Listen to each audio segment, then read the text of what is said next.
मूकपञ्चशती मन्दस्मितशतकम् shlokas 51 to 60। व्यापारम् चतुराननैकविहृतौ व्याकुर्वती कुर्वती रुद्राक्षग्रहणम् महेशि सततम् वागोर्मिकल्लोलिता उत्फुल्लम् धवलारविन्दमदरी कृत्य स्फुरन्ती सदा श्रीकामाक्षि सरस्वती विजयते त्वन्मन्दहासप्रभा। कर्पूरद्युतितस्करेण महसा कल्माशयत्याननम् श्रीकाञ्चीपुरनायिके पतिरिव श्रीमन्दहासोऽपि ते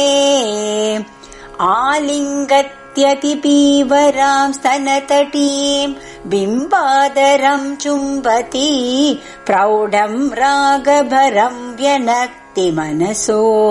धैर्यं दुनीतेतराम् वैषद्येन च विश्वतापहरण क्रीडापटीयस्तया पाण्डित्येन पचेलिमेन जगताम् नेत्रोत्सवोत्पादने कामाक्षी स्मितकन्दलैस्तव तुलाम् आरोढुमुद्योगिनी ज्योत्स्नासौ जलराशिपोषणतया दूष्याम् प्रपन्ना दशाम् लावण्याम्बुजिनी मृणालवलयैः शृङ्गारगन्धद्विप ग्रामण्यश्रुतिचामरैतरुणिम स्वाराज्यतेजोङ्कुरैः आनन्दामृतसिन्धुवीचिपृशतैर्आस्याब्जहंसैस्तव श्रीकामाक्षि मतानमन्दहसितैर्मत्कम् मनः कल्मषम् उत्तुङ्गस्तनमण्डली परिचलन् माणिक्यहारच्चटा चञ्चच्चोणिमपुञ्जमद्य सरणिम् मातः परिष्कुर्वती या वैदग्ध्यमुपैति शङ्करजटा कान्तारवाटी पतत् स्वर्वापीपयसस्मितद्युतिरसौ कामाक्षि ते मञ्जुला सन्नामैकजुषा जनेन सुलभम् संसूचयन्ती शनैः उत्तुङ्गस्य चिरादनुग्रहतरोरुत्पत्स्यमानम् फलम् प्रातं येन विकस्वरा कुसुमवत् प्रागल्भ्यम् अभ्येयुषी कामाक्षी स्मितचातुरी तव मम क्षेमङ्करी कल्पताम् दानुष्काग्रसरस्य लोलकुटिल भ्रूलेखया बिभ्रतो लीलालोकशिलीमुखम् नववयः साम्राज्यलक्ष्मीपुषः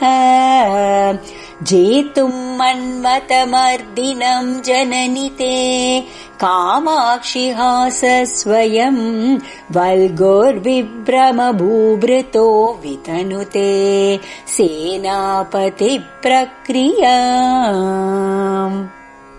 यन्नाकम्पतकालकूटकबली कारे चुचुम्बेन यत् ग्लान्या चक्षुषि रूषिता नलशिके रुद्रस्य तत्तादृशम् चेतो यत् प्रसभम् स्मरज्वरशिखा ज्वालेन लेलिह्यते तत्कामाक्षि तव स्मितां शुकनिका हेलाभवम् प्राभवम् सम्भिन्नेव सपर्वलोकतटिनी वीचीचयैर्यामुनैः सम्मिश्रेव शशाङ्कदीप्तिलहरी नीलैर्महानीरदैः कामाक्षी स्फुरिता तव स्मितरुचिः कालाञ्जनस्पर्धिना कालिम्ना कचरोचिषां व्यतिकरे काञ्चीतशामश्नुते जानीमो जगदीश्वर प्रणयिनी त्वन्मन्दहासप्रभाम् श्रीकामाक्षि सरोजिनीम् अभिनवा मेषायतः सर्वदा आस्येन्दोरवलोकने पशुपतेः अप्येति संफुल्लताम् तन्द्रालुस्तदभाव एव तनुते तद्वैपरीत्यक्रमम् श्रीमात्रे नमः।